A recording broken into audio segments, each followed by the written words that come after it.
of Thesis 2026. So we have two this afternoon. We've got Celine and then Jose after that, and that will be all for today. Then we've got a bigger day tomorrow with 6. All right, please come on in, have a seat.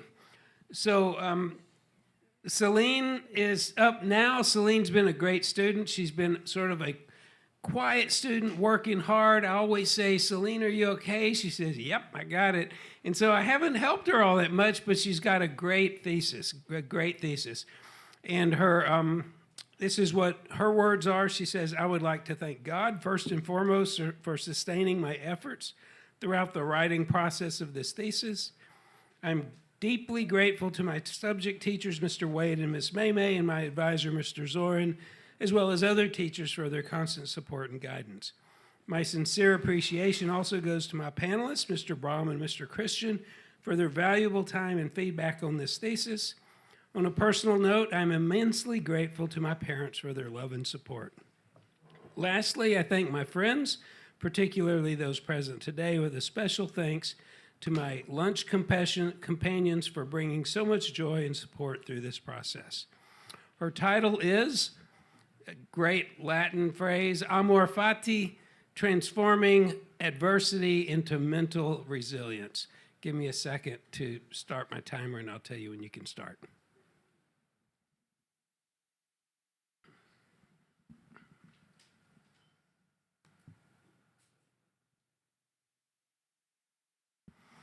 All right, you can start whenever you're ready. In April 2003, mountaineer Aaron Ralston set out for a hike in Utah's remote Blue John Canyon.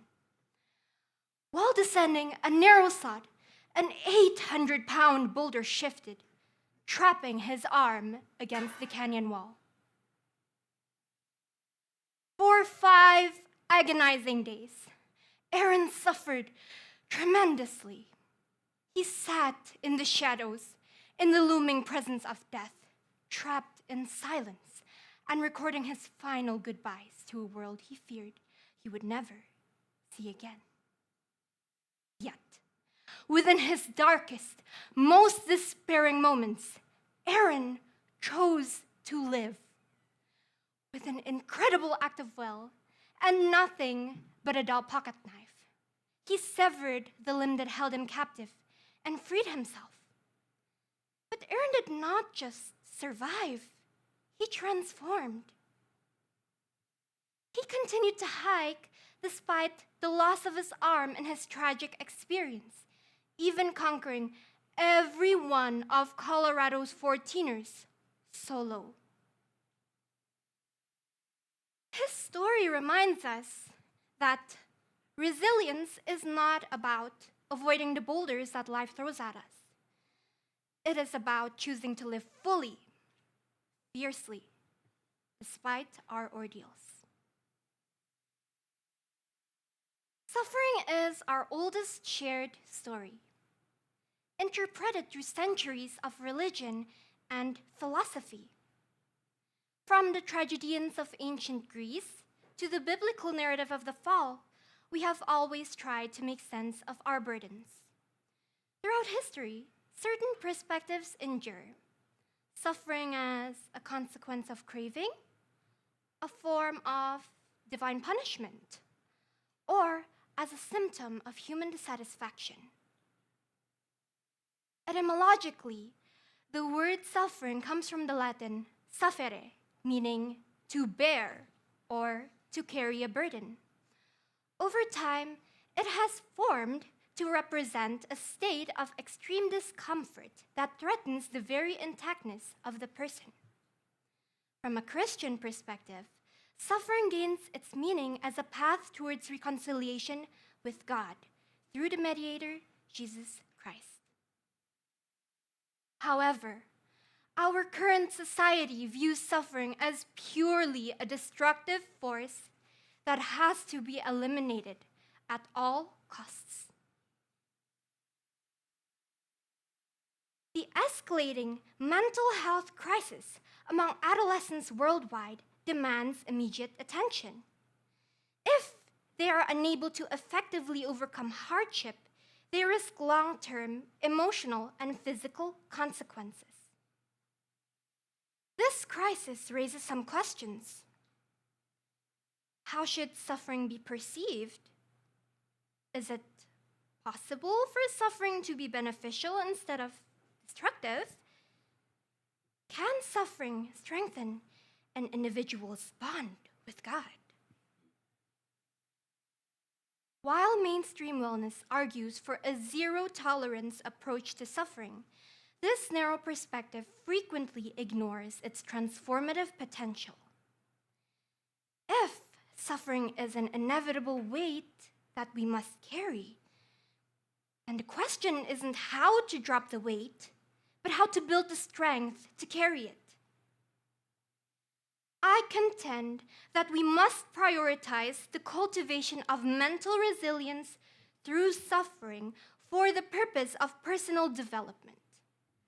Today, I will discuss three primary areas: the personal, the social, and the spiritual. Suffering as the primary architect for personal character. Suffering as a transformative force that extends beyond the individual, and suffering as a facilitator for spiritual growth. First, let's examine the personal. Suffering builds character through what scholar Nathan Taleb calls anti-fragility, systems that don't just resist growth, but grow stronger because of it. Statistical research on post-traumatic growth found that 52% of individuals who endured significant life stressors reported levels of psychological functioning that exceeded their original state. This suggests that the breaking of the self provides an opportunity for restoration that is more durable than the original, triggering a psychological evolution rather than simple recovery. Beyond durability, suffering triggers the mechanism of sublimation. Consider the psychiatrist Viktor Frankl. In the unimaginable horrors of the Nazi concentration camps, he turned his agony into a will to meaning.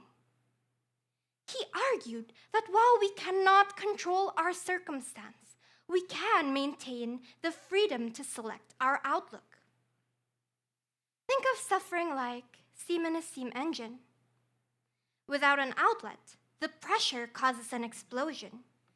Sublimation is the open valve.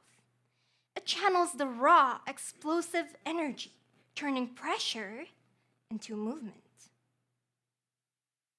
Sublimation is ultimately considered a mature defense mechanism because it does not involve the repression of pain, but rather the transmutation of pain into a socially valuable form.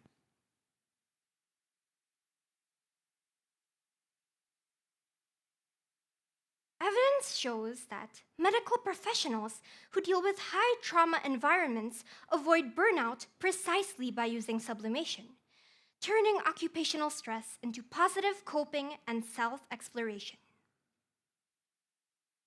Furthermore, suffering serves as a mechanism for individuals to achieve their developmental milestones. Psychologist Erik Erikson noted that maturation is marked by the resolution of a crisis in every key stage of an individual's life. A study of 2,398 people revealed a U-shaped curve where those with a moderate history of adversity showed a higher life satisfaction and lower impairment than those with no history at all. Character, like steel, requires the heat of the forge to reach its peak strength and gain permanent virtues like fidelity or wisdom that serves as the building blocks for their later lives. Moving on to the social aspect. Suffering is a transformative force that bridges the gap between individuals. We often think of suffering as a solitary cell. However, it is actually a shared language. It transforms sympathy, pitying someone from a distance, into empathy, feeling with them. Research shows that those who have survived hardship possess a superior ability for perspective taking, allowing them to deeply comprehend the suffering of others. Because they have walked that path, their reaction shifts from simple pity into genuine, informed kindness.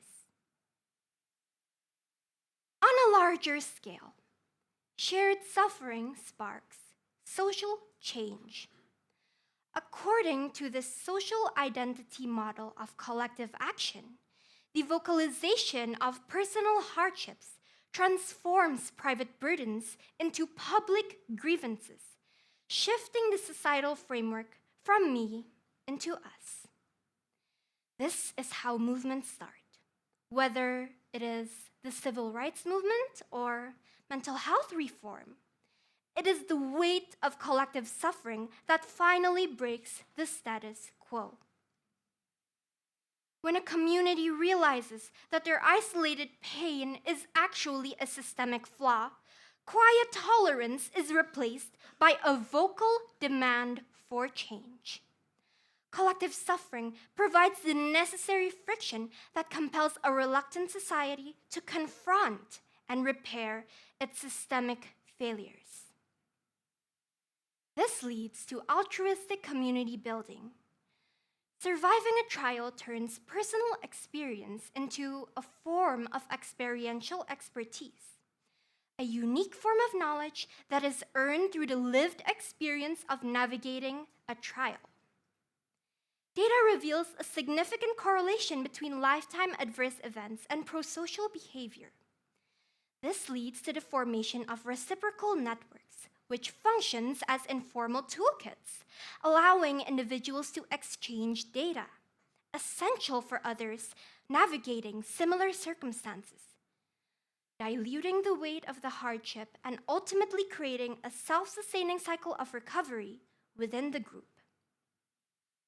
Finally, we address the spiritual. Suffering breaks our illusion of control and reveals the boundaries of self-reliance. When we hit our limit, we finally look up. We saw this clearly in March 2020 at the COVID-19 pandemic. Global interest in prayer spiked up to 30%, reaching the highest level recorded. Why? Because suffering compels us to seek refuge in a higher power.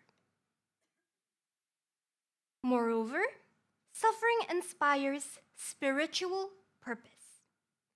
As Joni Eareckson puts it, suffering is the chisel God uses to shape us into the image of Jesus. This describes the process of chipping away superficial layers of identity to reveal a core existential structure. Through religious reframing, believers transition from seeing their hardship as merely random accidents to viewing it as a chapter within a larger narrative. Research reports shows that people who have survived significant amounts of hardship report strength in spirituality because suffering compels individuals to ponder deep existential questions about meaning and purpose, which they frequently resolve through faith.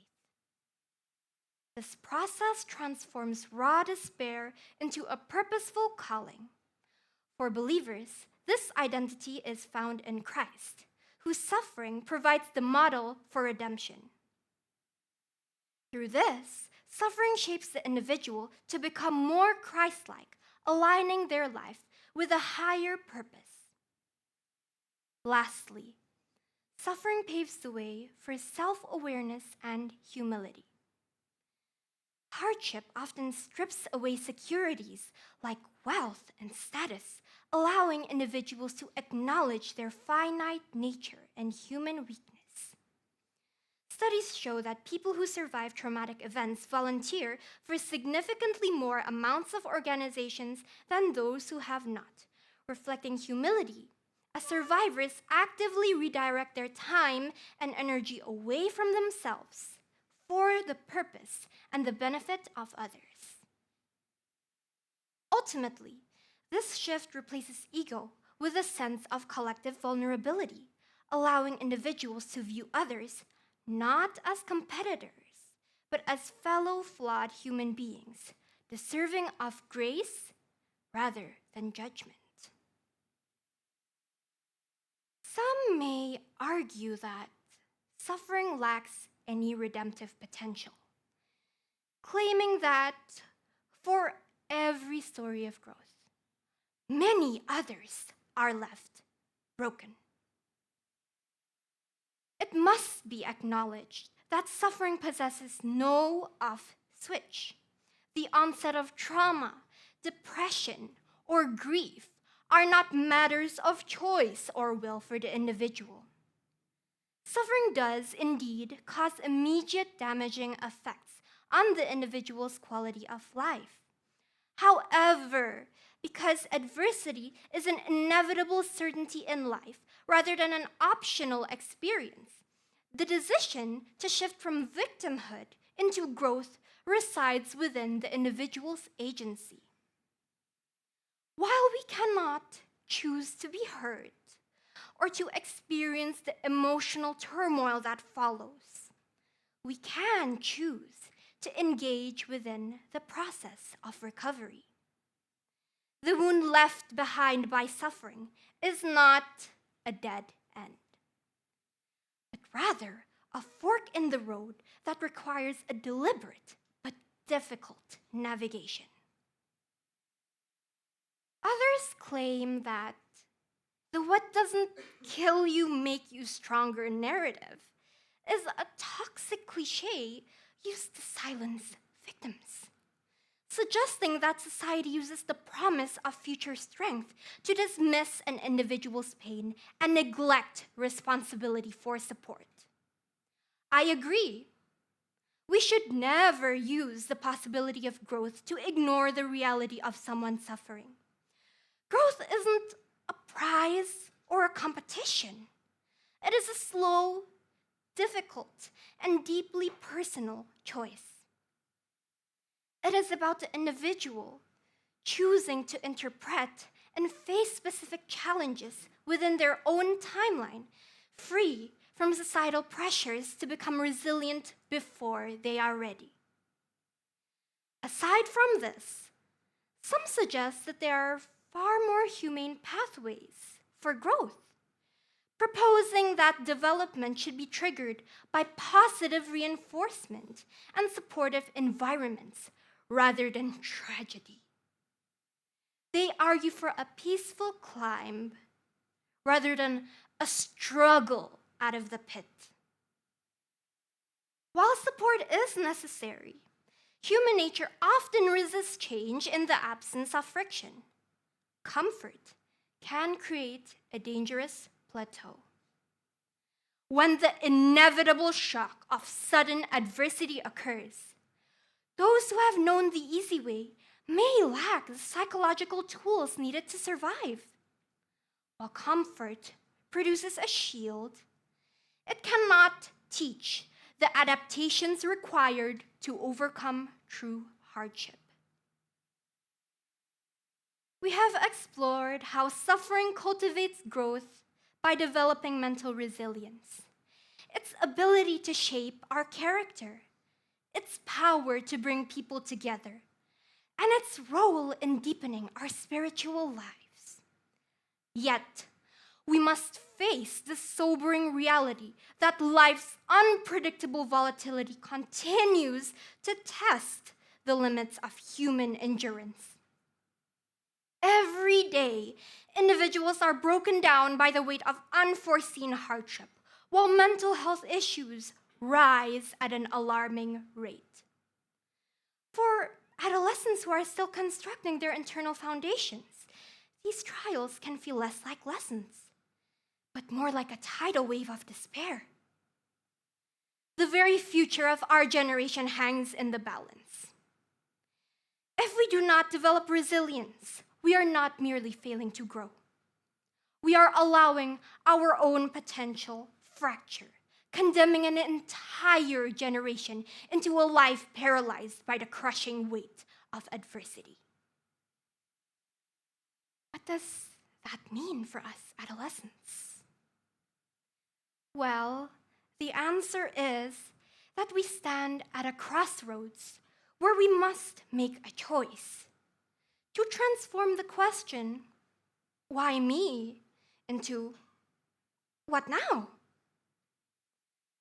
Our struggles are not merely random instances of pain. They are the arduous, necessary training grounds for future strength. We must understand and accept that our adverse experiences are not marks of shame or signs of defect. They are the architects of maturity.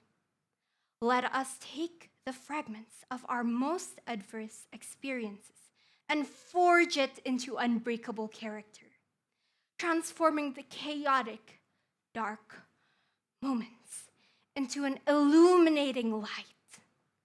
I urge you, build your resilience.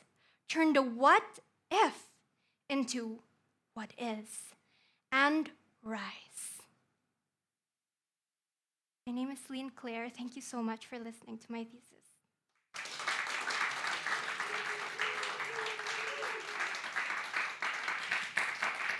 All right, good job, Celine. Very good job. Our panelists are Mr. Brahm and Mr. Chris. We will start with Mr. Brahm today. Okay, good afternoon, Celine. Good afternoon, Mr. So really appreciate your presentation. Thank you for all the hard work that you have done in all the preparation and also presenting this thesis. Yeah, so Thank very you, well Mr. done. Okay, so the whole idea of this thesis is actually talking about suffering. Yes. And then how we can use this situation, this condition, suffering, to actually to improve ourselves. Yes. Right. Yes. Now, I think I want to go back into a very basic understanding. Okay. What do you think make people suffer? Let's start from there. Well, I think that depends from the perspective that you are trying to take, Mister. Are you asking me to explain it from a biblical perspective or from a general perspective? From your perspective. From my perspective. Yes. Well, suffering is a very subjective experience, although there is a standard for what is considered generally to be considered suffering within every single people. But it is overall a very subjective experience. However, the general things that can be considered as suffering is maybe death, sickness, and social ostracization. And from a biblical perspective, suffering comes from a broken world, as you know it. It comes from sin. So that is my answer for your first question. Okay. However, it is overall a very subjective experience. That is the general standard for everything. Okay. So you mentioned that the example of suffering in general Yes. is like sickness, Yes. death, okay?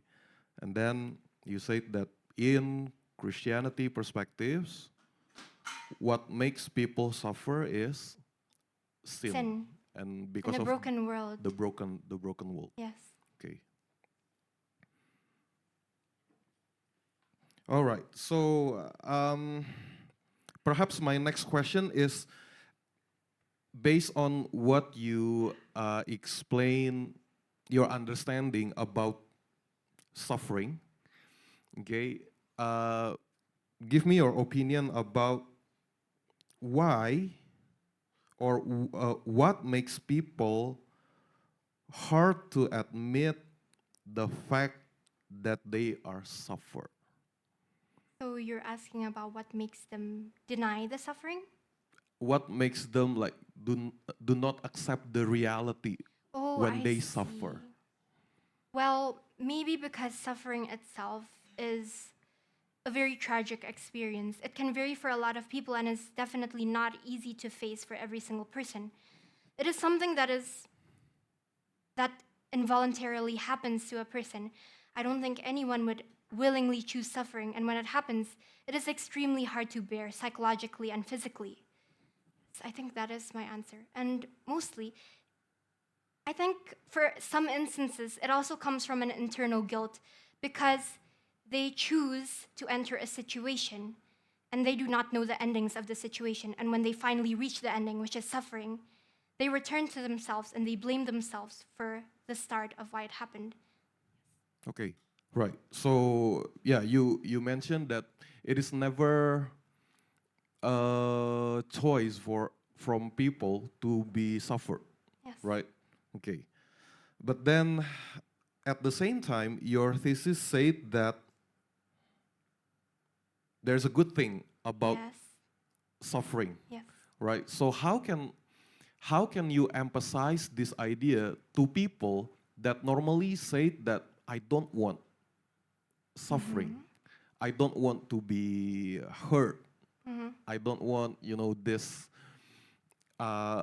negative situation. Let's say I don't want to be sick or I don't want to be broke.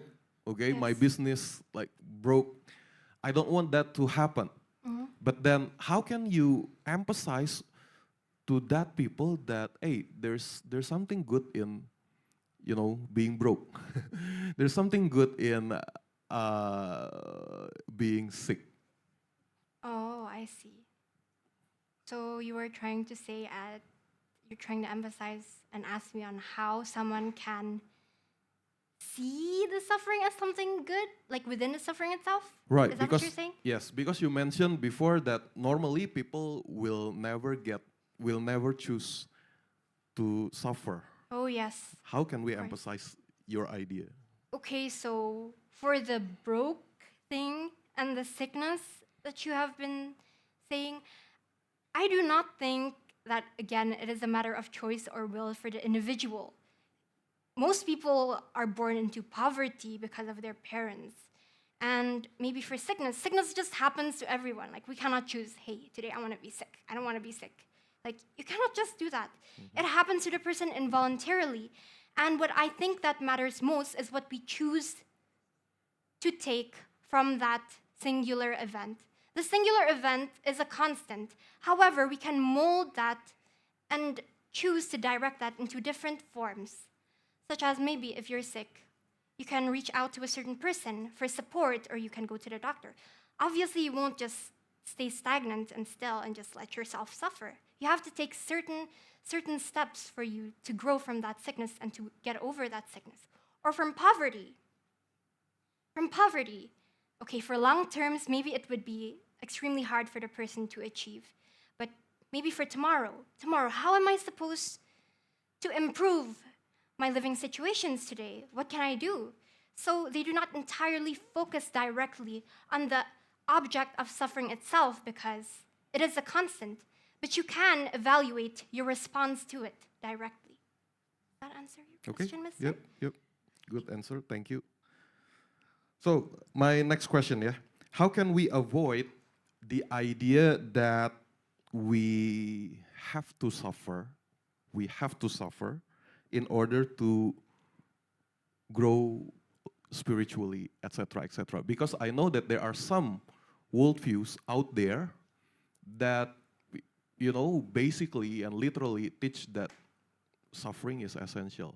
I don't know if you know the worldview, but that worldview basically said that suffering is essential because it is the means of progression, like I spiritually and so on and so on. I see, okay.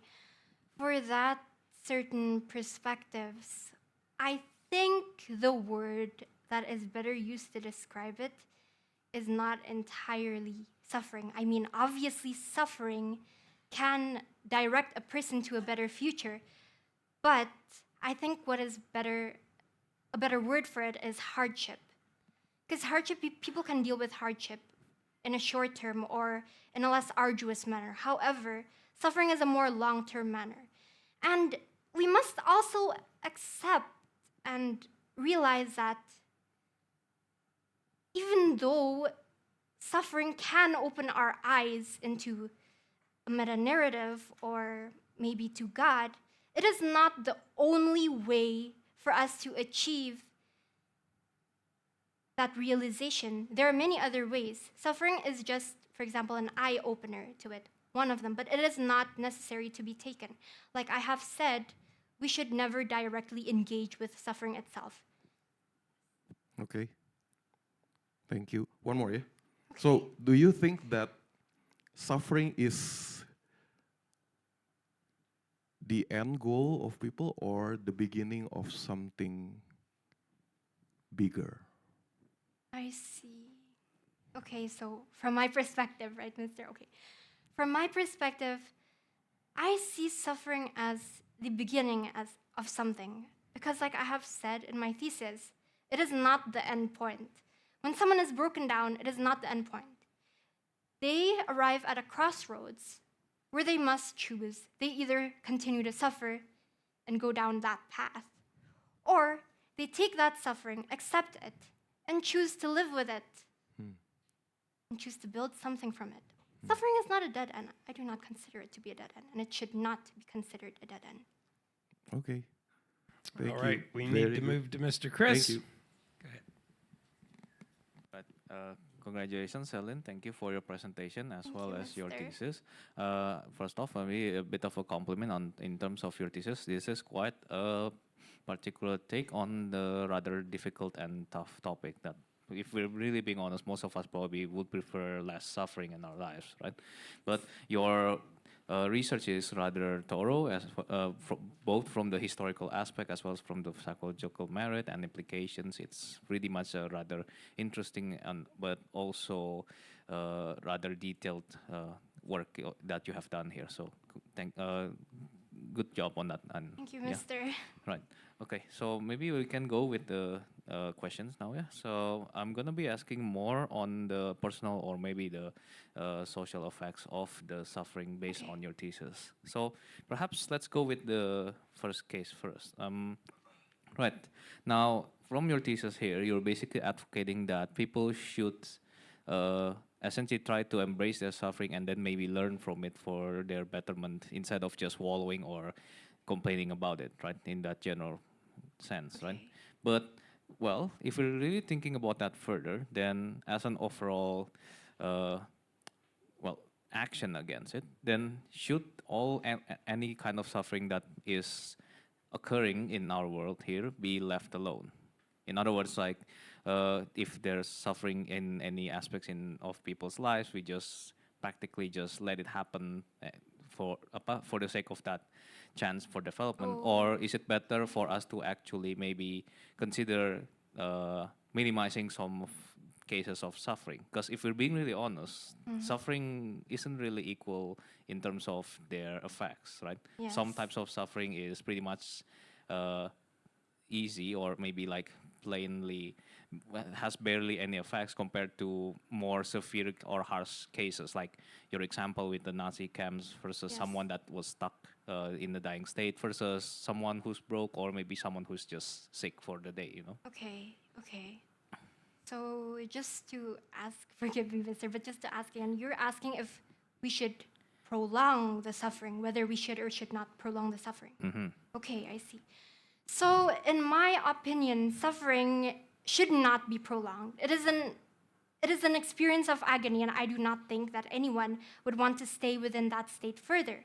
However, for hardship or for challenges, maybe we could allow certain individuals to solve it themselves. Yes.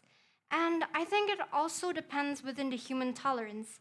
If they find the challenge to be extremely excruciating to go through, obviously they would need certain external supports. Otherwise, their mentality will completely be broken down. Yes, I think it depends generally. All But we right, should not try to prolong suffering for a long term. Okay, so definitely don't intentionally cause No. additional suffering. No. All right, at least that's still aligned to our beliefs and all that.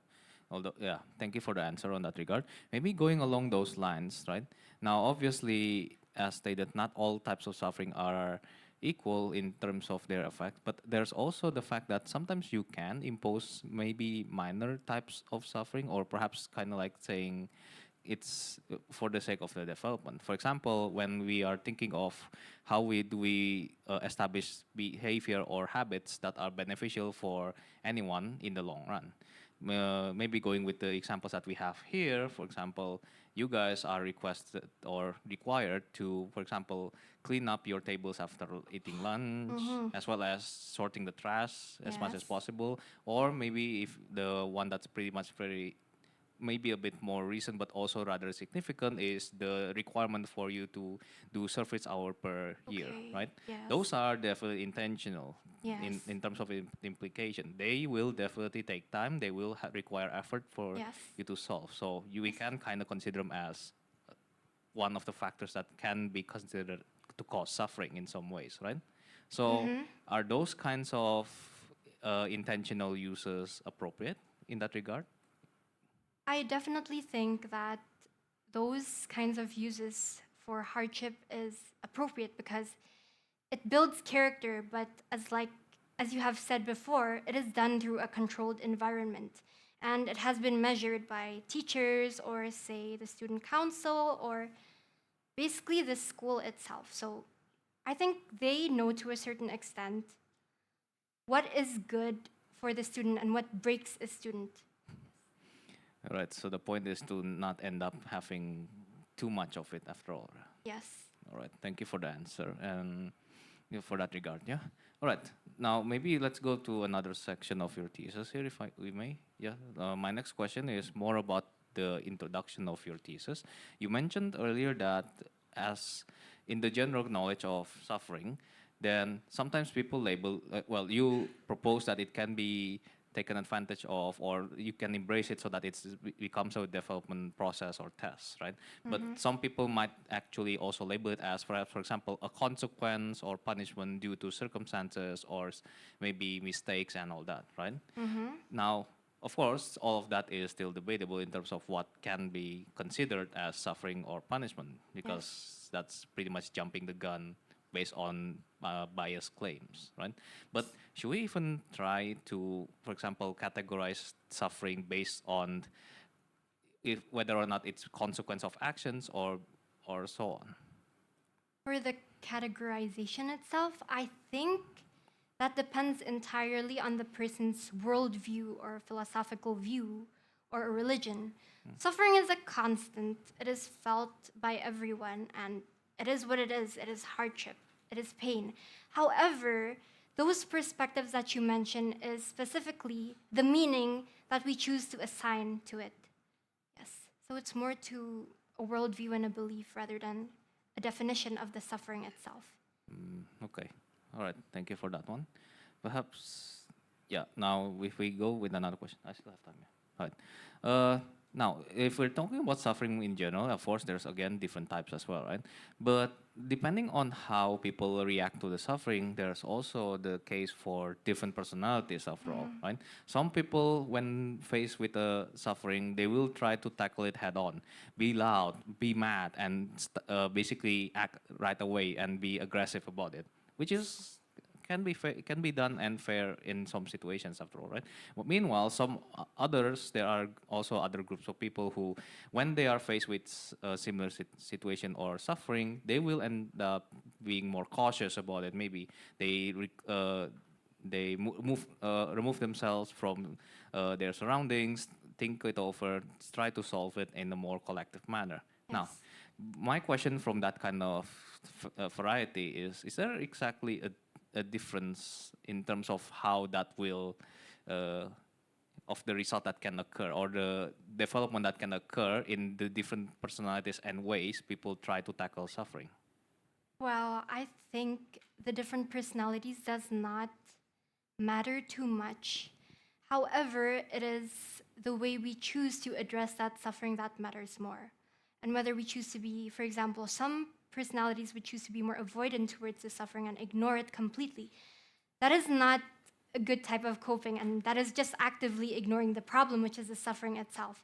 However, if the person with a different personality chooses to engage with something that actively develops themselves, which is not tackling the suffering head on, but rather transforming it into a different form because of their own personal choices and personal beliefs, I think that is acceptable. As long as the outcome gives themselves like a better result, it doesn't really matter like what the coping mechanism is. I see. So it's more on the wisdom on how you tackle those Yes. specific sufferings. All right, that's actually a rather good answer in that regard. Okay, maybe one last question for now, yeah? Okay, now if we're going along with that line, right, the different personalities, is there perhaps well, let's be honest, depending on the type of personality and how they react to suffering, there's always that chance or risk of that person ending up breaking down when they're trying to manage their suffering or cope with the effects of the suffering, right? Is there a certain difference or like tendency for one type of personality than the other to end up having that risk? Type of personality. For personality itself, I do not generally think it is a personality of the individual, but rather to the stability of the individual themselves. I think personality does not exactly matter, but however, the stability of the persons, for example, if they are more mentally unstable or if they have experienced certain issues that have not yet been resolved within the past, I think that would probably result in them taking other coping mechanisms that would not be healthy. I do not think it is a matter of personality. Okay, thank you for that answer and good job once again. Thank you, Mr. Okay, can I ask you one question really quickly? It's suffering is, it doesn't seem. Some people would look at it and say, but it's not equal among people. It's like you mentioned Joni Erickson. She had an accident that was really her fault as a teenager and has been a quadriplegic, completely paralyzed from the neck down for decades now. And she talks about suffering. Yes. But for me, suffering is, I didn't get lunch or something like that. So how do you address the fact that you're telling us to think of a certain way of suffering, but suffering is so different, it's so unequal, unfair, right, between people?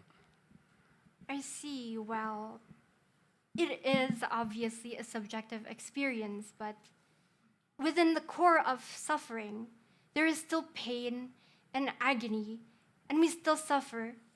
And obviously, we still have to deal with it as equally as others. So the blueprint of the suffering is the same. However, it takes shape in different kinds of forms. Does that make sense, mister?